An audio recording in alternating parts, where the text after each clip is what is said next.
Bible मुकद्दस हमारी जिंदगी के हर एक पहलू पर बात करता है, जिस्मानी हो या रूहानी हो, हर एक ताल्लुक से बाइबल मुकद्दस हमें सिखाती है, बताती है, ताकि हमारी जिंदगी में बरकत आए, तरक्की आए, बढ़ोतरी आए। पिछले संडे हमने सीखा था कि तू दुम नहीं बल्कि सर हो। You are called to be head, not the tail. आपको खुदा ने सर होने के लिए बुलाया, हम बरकत के वारिस होने के लिए बुलाया, तरक्की, कामयाबी, बागमंदी, सरफराजी खुदा के लिए। आमीन।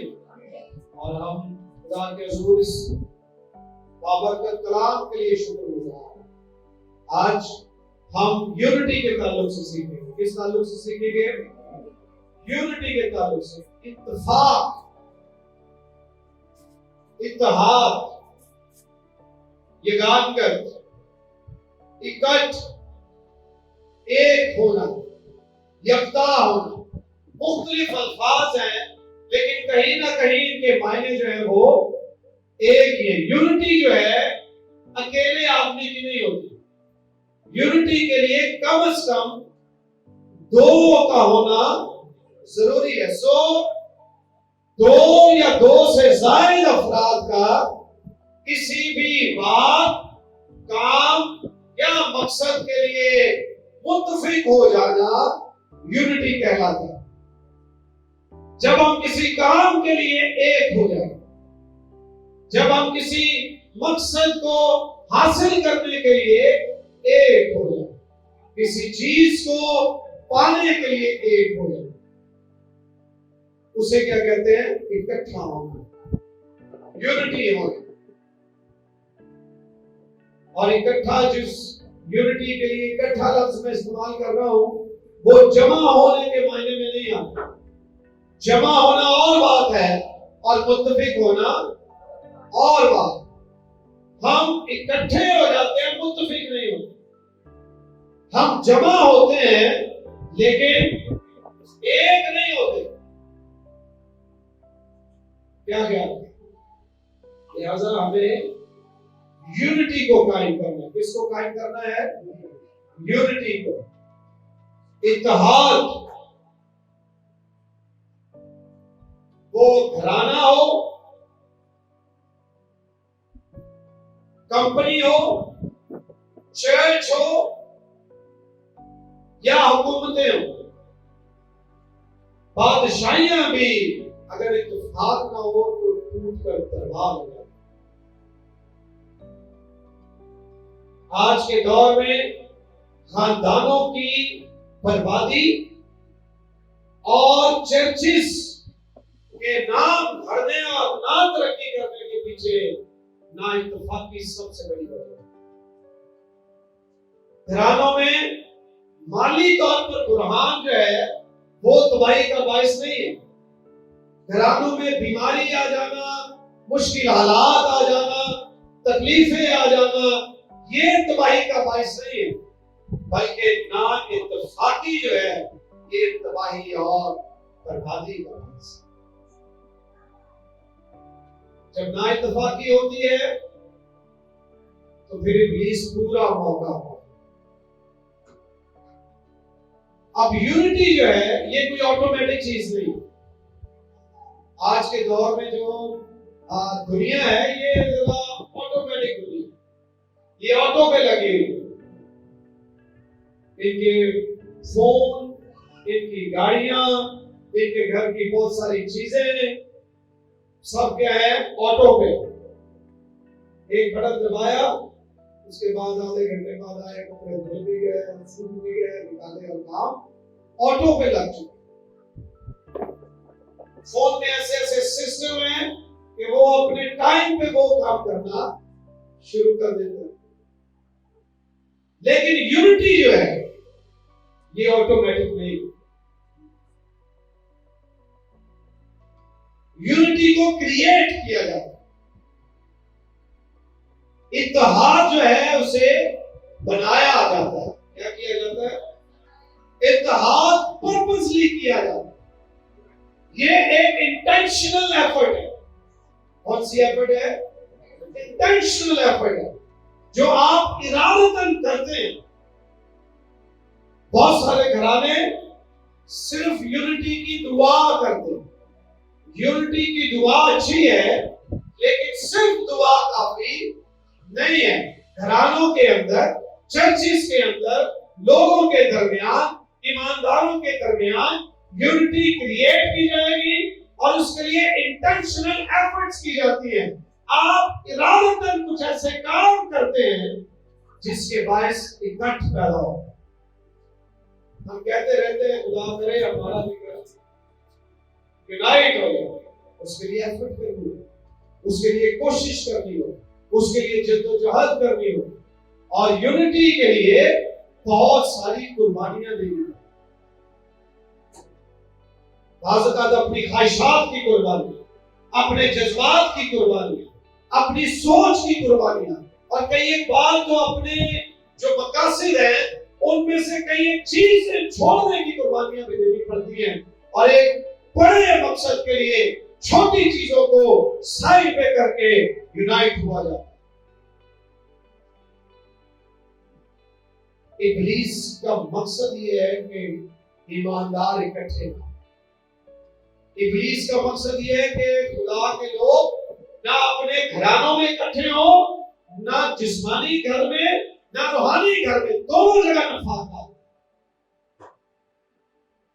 क्योंकि जहां ना इत्तेफाकी आ जाए वहां बर्बादी आ जाए, लड़ाइयां, झगड़े, तबाही और बर्बादी उस घर का मुकद्दर बन जाती है।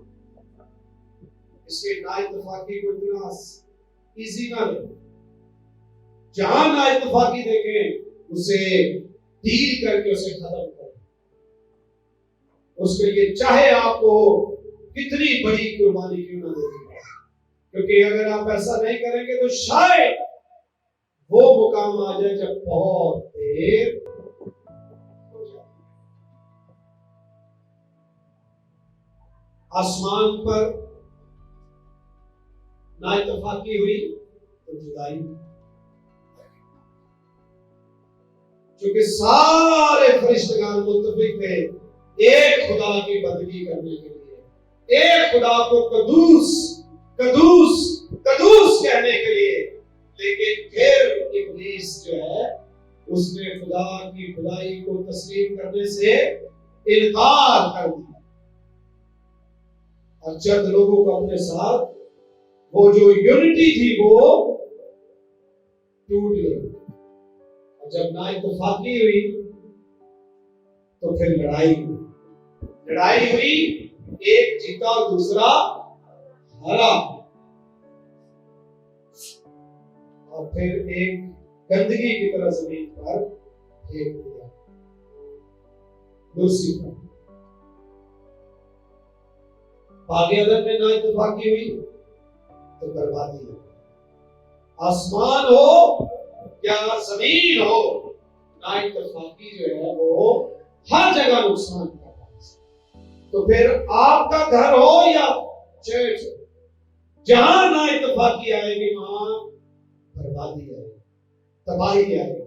इसलिए छोटी छोटी बातों में जब ना इत्तेफाकी हो उसे वही खत्म करना शुरू कर दे, इससे पहले कि ना इत्तेफाकी जो है वो लड़ाई और झगड़े का बाइस बने और फिर तबाही और बर्बादी का बाइस।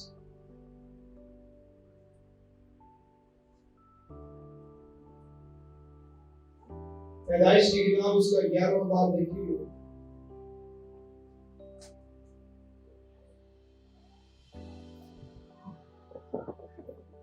पैदाइश की किताब 11वां बाब और उसकी पहली आयत से लिखा है, और तमाम जमीन पर एक ही जुबान और एक ही बोली थी। कितनी जुबानें थी? तमाम जमीन पर एक ही जुबान और साढ़े आज एक जुबान बोली थी। किसी दी आपने, किसी दी आपने, चर्चा से किसी दी आपने, किसी दी। हम दोनों खानदानों को लेके चलेंगे, जिस्मानी भी, और हमारा एक घराना वो है जो हमारा जिस्मानी एतबार से घराना, बदनी एतमाद से। एक घराना हमारा चर्च है, जो कौन सा घराना है? रूहानी घराना। अब देखिएगा, वो तमाम जमीन पर एक ही जुबान और एक ही बोली थी। और ऐसा हुआ कि मशरिक की तरफ सफर करते करते उनको मुल्क सनार में एक मैदान मिला और वो वहां बस गए। और उन्होंने आपस में कहा, आओ हम ईंटें बनाएं और उनको आग में खूब पकाएं। सो उन्होंने पत्थर की जगह ईंट से और चूने की जगह गारे से काम लिया। फिर वो कहने लगे, आओ हम अपने वास्ते, किसके वास्ते? अपने वास्ते एक शहर और एक बुर्ज जिसकी चोटी आसमान तक पहुंचे बनाए और यहां अपना नाम करें। इसका नाम करें, जो अपना अपने नाम दिखाया कि वो करता है।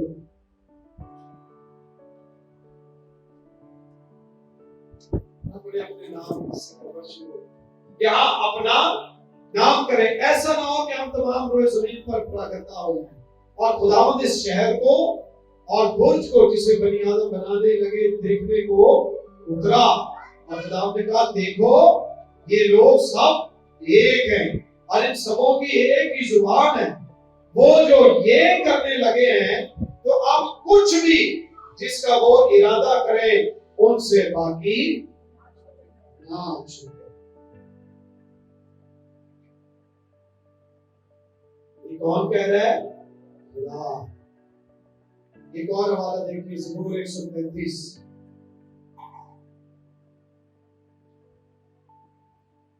ज़बूर 133 दाऊद का ज़बूर है। पहली आयत से लिखा है, देखो कैसी अच्छी और खुशी की बात, अच्छी भी है और खुशी की बात। बहुत सारी बातें खुशी की होती है लेकिन अच्छी नहीं होती। बहुत सारी बातें अच्छी होती हैं पर खुशी की नहीं होती। ये जो हवाला है इसकी बाबत लिखा है, ये अच्छा भी है और खुशी का भी। देखो कैसी अच्छी और खुशी की बात है कि भाई वहां मिलकर रहे। और भाइयों से मुराद क्या है? चिल्ड्रन ऑफ गॉड, खुदा के बेटे और बेटियां।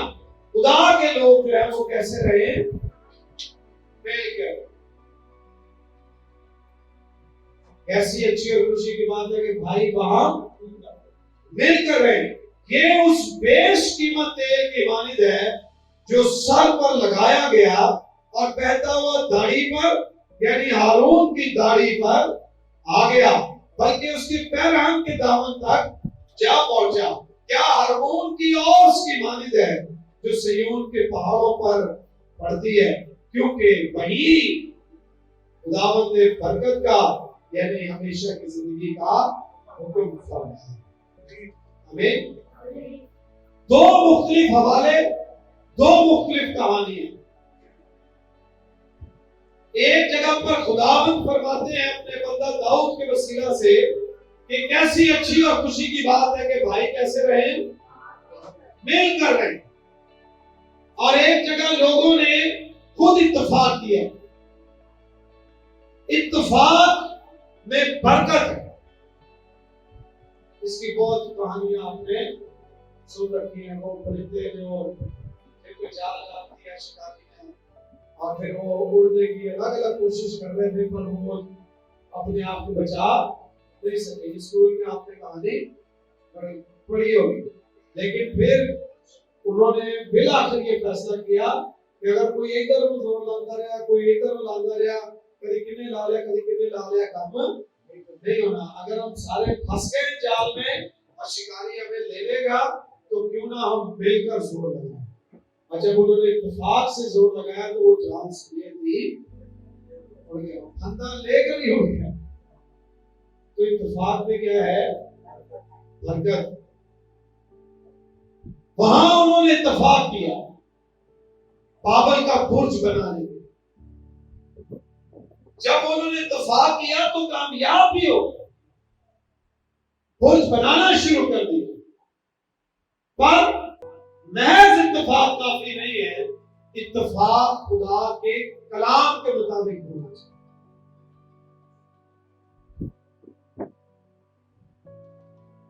इत्तेफाक तो आदम और हवा ने भी कर लिया, तो भी फल खा रहे, लेकिन ये इत्तेफाक कोई मुनासिब इत्तेफाक नहीं है। ये आजकल का समिया भी आजकल ज्यादा अजरे उठे काम ने ना खुदा दे कलाम के खिलाफ कहते तो बड़ी छेती इत्तेफाक है, जो ना खुदा दे कलाम के मुताबिक उसे इत्तेफाक नहीं है। आदम और हवा ने फल खाया, आदम को दिया, उसने भी खाया, इत्तेफाक कर लिया। इत्तेफाक ये वाला नहीं होना चाहिए। इत्तेफाक अगर करना है तो खुदा के हुक्म के मुताबिक, वहां खुदा ने बरकत का वादा किया। महज इत्तेफाक में बरकत का वादा नहीं है, वो इत्तेफाक जो खुदा के कलाम के मुताबिक है, खुदा की मर्जी के मुताबिक है, वहां बरकत का वादा, वहां हमेशा की जिंदगी का वादा। इत्तेफाक तो चंद लोगों ने आसमान पर भी कर लिया, लूसीफर और उसके साथ भी तो फरिश्ते मिल गए कि ऐसे खुदा के खिलाफ खड़े हो जाएंगे। क्या वो इत्तेफाक ठीक था? नहीं। हननिया सफीरा ने इत्तेफाक कर लिया, उसे फल खाने के इत्तेफाक कर लिया, इतने खुदा का पैसा खाने का इत्तेफाक कर लिया। जो मियां बीवी आजकल में इत्तेफाक कर रहे हैं, रहम दे, मैं तो जानने की देनी है, तेरे को लोड़ नहीं। यशोर कह रहे थे चलो मेरी जा रही है ना, तू रहने दे, एक दिन तू जा रही है, बड़ा बड़ा इत्तेफाक कर, चलो ठीक है। लेकिन जो किसी बिलीव में जाते थे वो दोनों जाते थे, नहीं तू अपना पापा बना ना, अपना फोटो बांधी होती, पता लगे तो हंसी आए। गलत कामों में हम इत्तेफाक करते हैं, खुदा के कलाम के मुताबिक इत्तेफाक में करते हैं। उन्होंने इत्तेफाक किया बुर्ज बनाने के लिए, ताकि अपना नाम करें, अपना नाम करने के लिए। यहां जो इत्तेफाक खुदावन का बंदा दाऊद कह रहा है, वो खुदा के जलाल के लिए, खुदा के कलाम के लिए, वो अपने जलाल, अपने नाम, अपनी तारीफ, अपने मुकाम के लिए करते हैं। लेकिन खुदावन चाहता है कि हम उसके जलाल के लिए करते हैं, हम उसके कलाम के मुताबिक ही करते हैं, और अगर हम ऐसा करेंगे तो ही। और इत्तेफाक के लिए हमें पर्पसली दुआ भी करनी होगी और ऐसे इक़दाम उठाने होंगे जिससे यूनिटी पैदा हो। हमें मेरे साथ एक हवाला निकालिएगा, मत्ती की इंजील उसका 12वां बाब।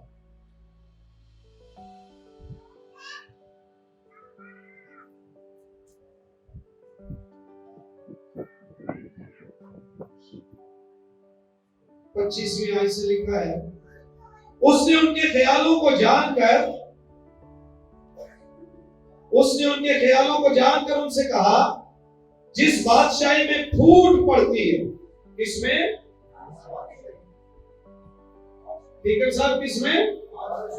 बादशाही। हंसी कीजिए, हमारे घराने के एक या चर्च लिखा है जिस बादशाही में फूट पड़ती है, और क्या कौन रहा है?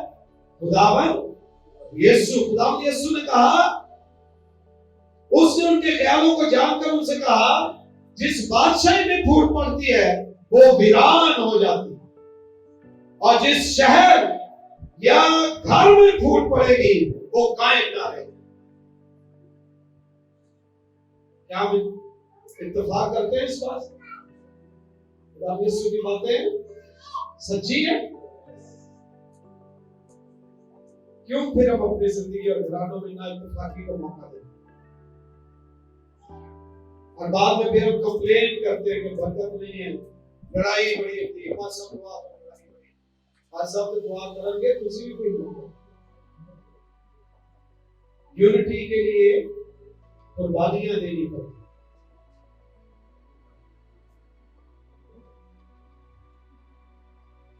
जिस बादशाही में फूट पड़े बर्बाद हो जाए, जिस शहर में फूट पड़े बर्बाद हो जाए, जिस घर में फूट पड़े कायम ना। आपके घराने में अगर कहीं फूट है तो उसे खत्म करो। शायद आपको ये लग रहा हो कि वक्ती तौर पे कोई ऐसा नुकसान नहीं, मैं कामयाब होगा, चलो मेरी तो मर्जी होगी। नहीं, एक वक्त आएगा जब आपके घराने कायम नहीं रहेंगे, क्योंकि ये कलाम का फैसला।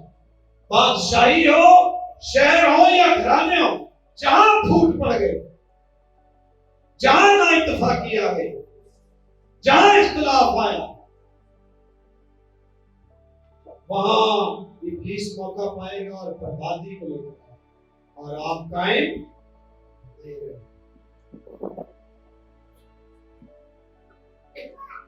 बड़ी खतरनाक सुनना और ऐसी छोटी छोटी गल्ला ना भी ना इत्तेफाकी का लगा भाई, या अपनी मर्जी का काम कराना है, या अंदर पड़ता लिया अपनी मर्जी का काम कराना है ते बच्चों के ला लिया, या शौहर को इस तरह का अमल कर दे। कोई एक तो नहीं ना, शौहर हो, बीवी हो, बच्चे हो, कोई भी क्यों ना हो, कोई ना कोई ऐसा अमल कर दे जिससे नाइंसाफी पैदा होती है, फूट पड़ जाए।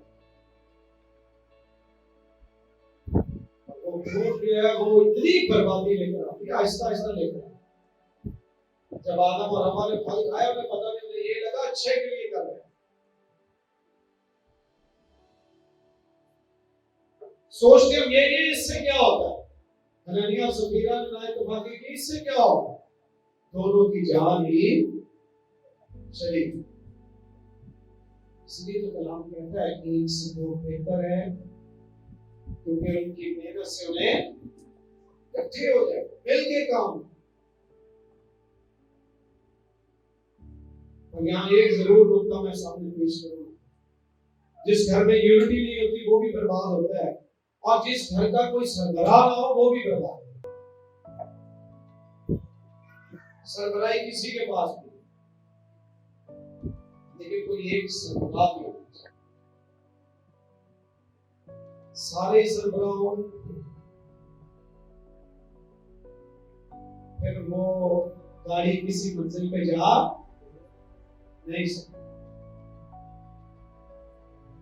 जहाज में आप सफर करते हैं, सैकड़ों लोग बैठे होते हैं, जहाज चलाने वाले एक दो अफराद। आप गाड़ी में बैठते हैं, सारे गड्डी चलानी नहीं होती है, लेकिन ये तो नहीं है ना कोई इधर हैंडल फड़ के कर रहा है, उसके लिए उधर पकड़ के कर रहा है। ड्राइव एक ही करता है। मोटरसाइकिल चलाए, जो मर्जी करे, ड्राइव किसी एक को ही करना, सरबराही एक ही करना।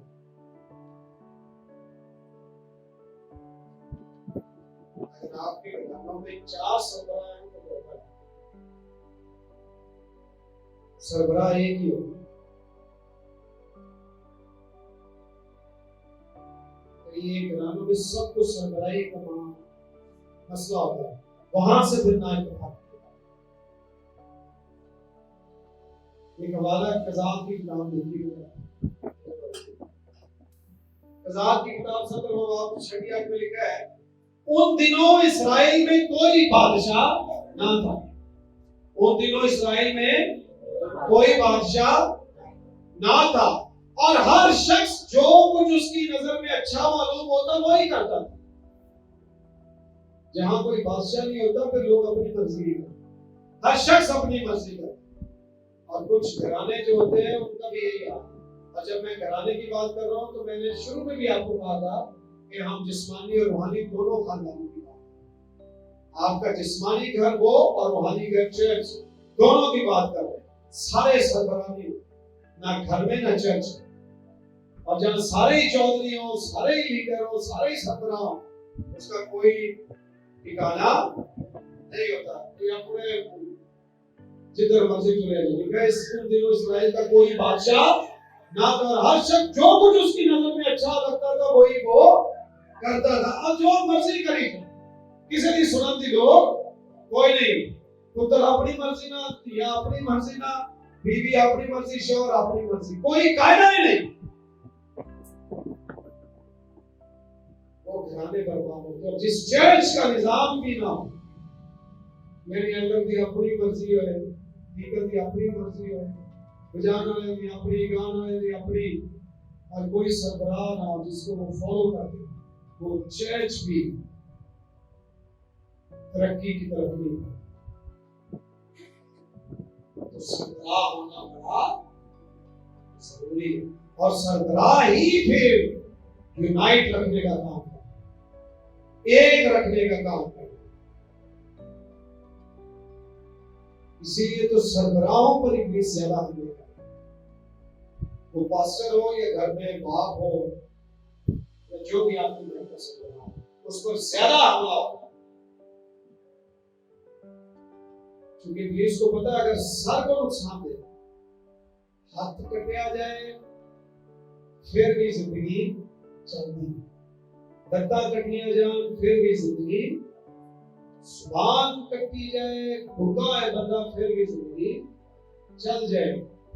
लेकिन अगर आँख खराब, मेंटल हो, पागल हो, फिर हाथ, पैर, आँख, कान, नाक, जुबान सारा कुछ ठीक भी हो, अगर दिमाग अपने ठिकाने लगेगी, ज़हन ठीक नहीं है तो कुछ हो। इसलिए सर पर इब्लीस ये तो वजह एक बात खुदा यीशु मसीह की बाबत लिखी है, इब्लीस तेरी एड़ी पर काटेगा तो उसके सर को कुचलेगा। आमीन। किसको कुचलेगा? सर को कुचलेगा। तो सिर ही कुचले आ गया, पागल हो गया, पागल हो गया, और काम सर को कुचला।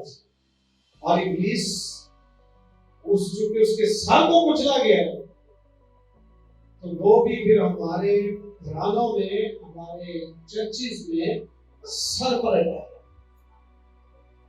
ताकि मैं भी सर को कुचलूं। क्योंकि उसे पता है जब से मेरा सर कुचला मेरी ताकत जाती रही, मेरा इख्तियार जाता रहा। खुदा के सिलसिले में लिखा, जाओ संपूर्ण बिच्छुओं को कुचलो। ये जो कुचलो लफ्ज है वो तेरे सर को कुचलेगा, वहीं से लिया गया। जाओ तुम भी उनके सरों को कुचलो, अटैक करो। कहां करो? सर पर, हेड पर।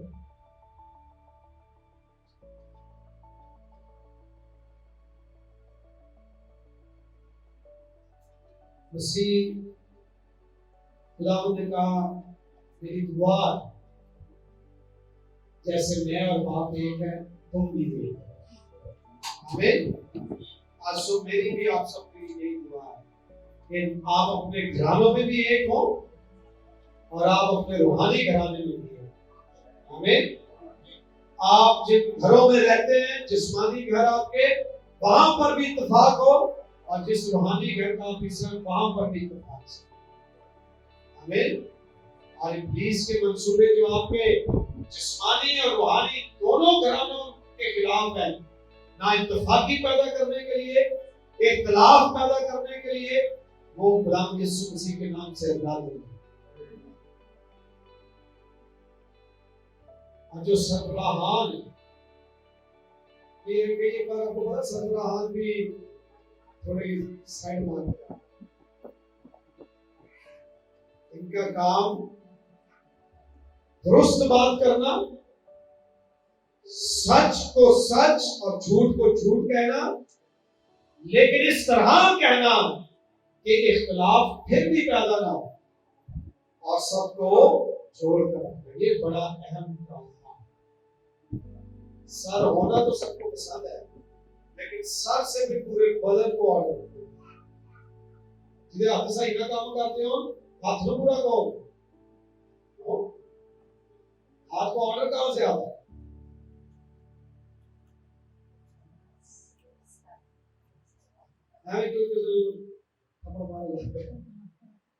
ऑर्डर कहां से आता है? तो हमारे घर के अफराद जो हैं, या चर्च की जो टीम्स जो हैं, ये हाथ, पांव, आंखें, कान, जुबान, इसकी तरह, लेकिन इन्हें चलाना सर में। सर जो है वो अगर खुदावंद के ताबे नहीं है तो दूसरी चीजें कैसे खराब? सो आइए हम प्यूरिटी को अपने घरानों में कायम करें, अपनी जिंदगी में कायम करें। जहां ना इत्तेफाकी देखें वहां अपने गुस्से को एक साइड में कर दें, अपनी अना को एक साइड में कर दें, अपने बदले को एक साइड में कर दें और देखें कि इब्लीस चाह रहा है कि हमारे घर में फूट पड़ जाए और हमारा घर कायम ना रहे। तो अपनी उस अना, अपनी उस जिद, अपने उस मुकाबले की रूह को एक साइड में करके यूनिटी को आमीन। जब आप यूनाइट हो जाएंगे फिर बाकी सारे मसले खुद ब खुद हल होंगे। आमीन। जहां मोहब्बत होती है, यूनिटी होती है, वहां ये सब खुद ब खुद होना शुरू होगा। आइए सर को झुकाएं।